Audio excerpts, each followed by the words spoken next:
her decades-long career, Nancy Pelosi has been seen as a polarizing figure in U.S. politics, with her own share of controversy.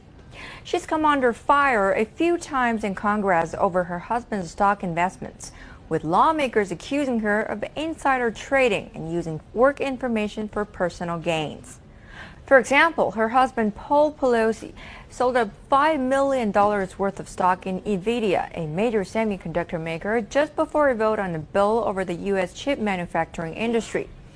In December 2020, he invested up to $1 million in electric car maker Tesla. And weeks later, the Biden administration announced electric vehicles were going to be used in all U.S. government offices. And he also exercised $1.95 million in Microsoft call options.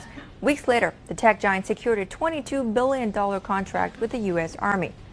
Well, Pelosi is not the only person in Congress who has been really good at timing the stock market and using work information to get rich. Economists have studied the portfolios of members of Congress and find they systematically outperform the stock market. The 2008 financial crisis turned out to be a free-for-all for insider trading on Capitol Hill. According to a Washington expose, 35 members cashed out on information they received from meetings with Treasury Secretary Hank Paulson and others.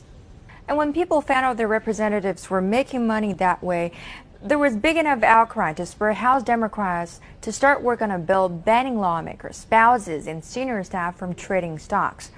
But Nancy Pelosi, who is worth up over $100 million, is obviously against it.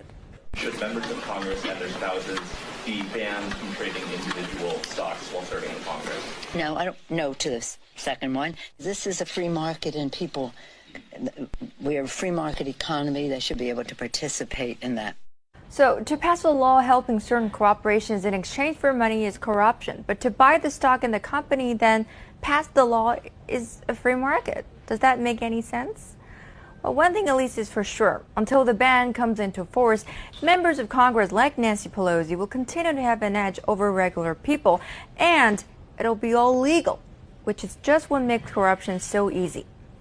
And if they did the same thing in China, well, perhaps they would have all been thrown in jail years ago.